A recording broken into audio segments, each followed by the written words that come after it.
안녕하세요. 아키탑KL의 대표를 맡고 있는 이지효라고 합니다. 아키탑KL 종합건축사무소는 빔 기반 설계, 시공, 준공, 유지관리 쪽 일을 하고 있는 BIM 전문 업체입니다. 빔은 프로세스예요. 기존에는 내가 머릿속으로 평면도, 단면도, 인면도를 보면서 이 공간에서 물량은 얼마일까 이런 거를 상상해냈다면 빔으로는 바로 공간에 대한 개념을 아실 수가 있고요. 빔으로 설계가 됐을 때는 그런 물량이라든가 이런 부분에 대한 자동 계산이 되기 때문에 많은 부분을 편하게 활용할 수 있습니다.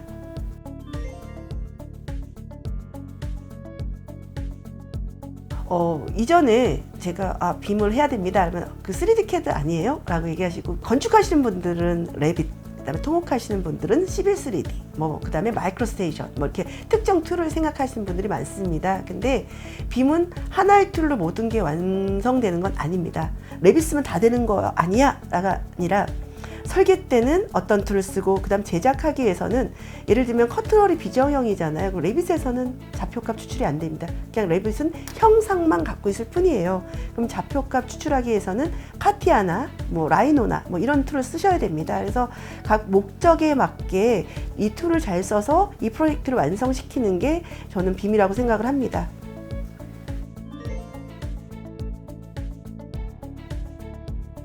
우선 그 설계 단계 때 그 시간이 줄어드는 부분, 그 다음에 시공 단계 시간이 줄어드는 부분은 약간 좀 다르다고 생각을 합니다. 설계 단계 때는 의사 결정에 대한 지연 요소가 많이 해결이 되고요. 시공 단계 때는 공기 지연 요소에 대한 것들이 많이 해결이 된다고 저는 빔의 장점으로 생각합니다. 그 다음에 발주처 계신 분들은 건축에 대한 비전공자가 많으세요. 그래서 그 비전공자 분들이랑 협의를 하려면 뭔가 3D 모델이 있어야 됩니다. 옛날에 어떻게 했냐면 모형을 만들어 간다든가 아니면 CG 업체한테 모델링을 해달라 해서 그 모델링을 갖고 가서 협의를 했어요.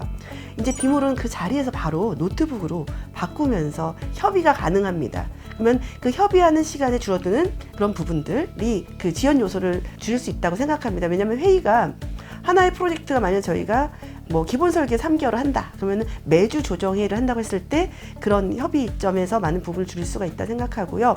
시공 단계는 저희가 이제 착공 빔이라고 이제 예를 들면 설계 단계 때 빔을 안 하고 시공 단계만 빔을 하는 경우도 있습니다.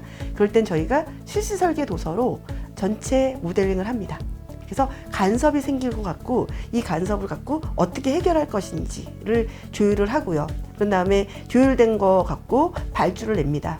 근데 그런 부분에 관련돼서도 공기 지연 요소를 해결할 수 있다고 생각합니다.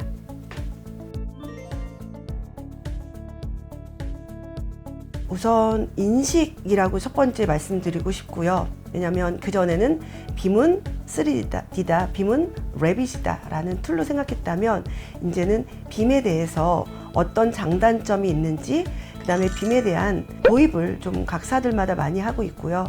그래서 빔에 대한 투자도 많이 생기고 빔을 가르치는 학교와 그런 학원, 그 다음에 빔에 대한 자격증도 곧 이제 국가 자격증으로 만들어질 정도로 많은 개선이 되어 있다고 생각합니다.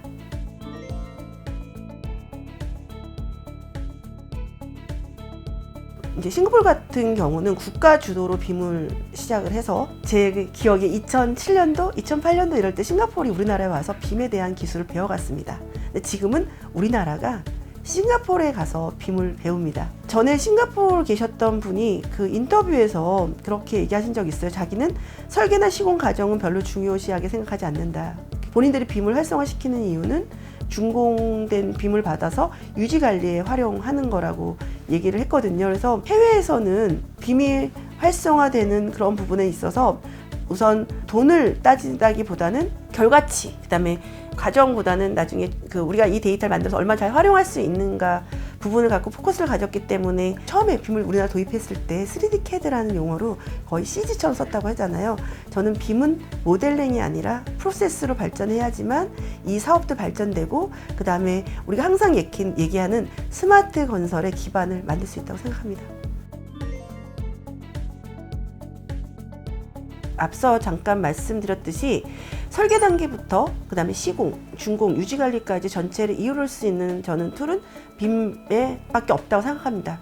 앞으로 가져가셔야 될 건 설계 때부터 빔을 잘 만들어서 이걸로 시공 단계 때 잘 업데이트해서 준공 유지관리 데이터까지 잘 만들어서 저는 건축물 유지관리에 잘 활용해서 나중에 우리가 이 건물에 대해서 뭐 5년, 10년 뒤에 이 자재가 어느 회사 제품이고 수선을 한다든가 뭐 이런 거 했을 때 잘 활용될 수 있는 이런 지속 가능한 프로세스를 가져가기 위해서는 빔은 중요하다고 생각합니다.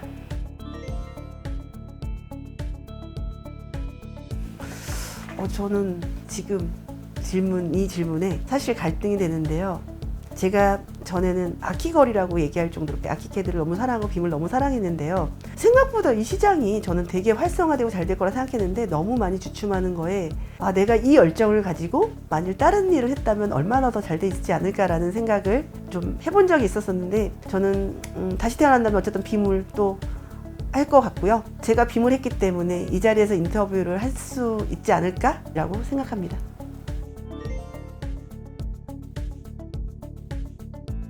저는 빔을 모델링으로 배우지 않았으면 좋겠습니다. 그래서 빔을 하려고 하면은 제일 먼저 하는 게 어느 학원이 잘 가르치지? 라고 따지시는데 그거보다는 저는 차라리 유튜브를 보면서 배우시는 게 더 좋다고 생각을 하는 부분이 있는데요. 왜 그러냐면 레빗이라는 툴을 잘 쓴다고 해서 회사에서 채용하지 않습니다.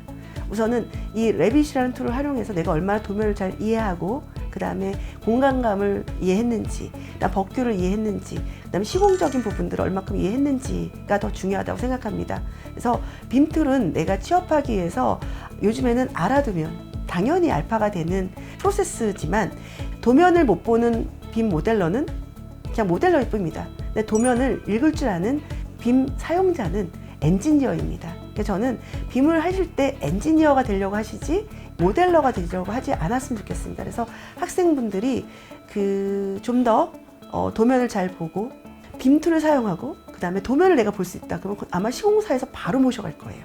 왜냐면 실제 대학을 졸업했는데 도면을 보지 못하는 분들이 많거든요. 근데 평면, 인면, 단면을 갖고 내가 빔 툴을 배워서 그거를 모델링한다. 그러면 도면의 이해도 되게 빨리 하실 수가 있거든요. 그래서 저는 그런 방법으로 빔을 스터디한다면 연봉은 계속 오를 수밖에 없다고 생각합니다. 그래서 학생분들한테 빔을 툴로 배우지 말고 좀 프로세스로 배우라고 얘기해 주고 싶습니다.